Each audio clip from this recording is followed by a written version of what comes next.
জাতীয়তাবাদ শব্দের মধ্যে একটি জাতি কিভাবে মানে গড়ে ওঠে এই সংজ্ঞাটা আমরা পেয়েছি, যে এটা এমফেসাইজ করে ইউনিটি, আইডেন্টিটি, তারপরে আমরা মানে যে share interest of a specific nation.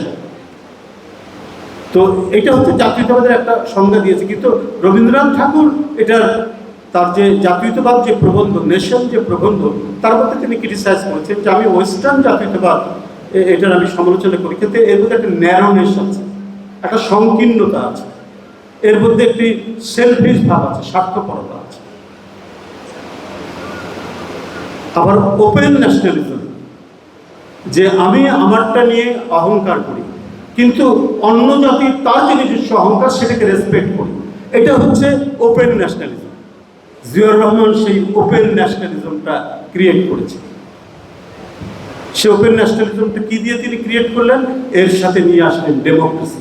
Ziaur Rahman বিখ্যাত শুধু বাংলাদেশের জাতীয়তাবাদ দিয়ে নয়, জিয়াউর রহমান বিখ্যাত বহুদলীয় গণতন্ত্র দিয়ে। কারণ গণতন্ত্রের মানে হিউম্যান ডেমোক্রেসির একটা অন্যতম আবেদন আছে, আমি আমার পাশের লোককে তার মতামতকে আমি সহ্য করব, দূরের মানুষের মতামতকে সহ্য করব, এবং অন্য মানুষকে ক্রিটিসাইজ করার আমার অধিকার আছে, ওই লোকেরা আমাকে ক্রিটিসাইজ করার অধিকার আছে।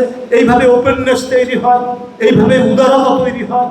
জিয়াউর রহমান শুধুমাত্র আপনার মানে ওই জাতীয়তাবাদের সংকীর্ণতার মধ্যে রাখেনি যে আমি সবার বড়, আমার দেশই সবচেয়ে বড়, সেটা না।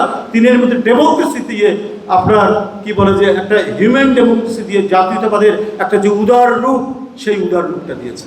Nelson Mandela, Mahatma Gandhi, Patrice Lumumba, Ziaur Rahman আমরা এক কাতারে ফেলতে পারি। আর ন্যারোনেস সংকীর্ণতার মধ্যে আমরা ফেলবো মুসোলিনি, হিটলার, এমনকি কথাটা কি বলবো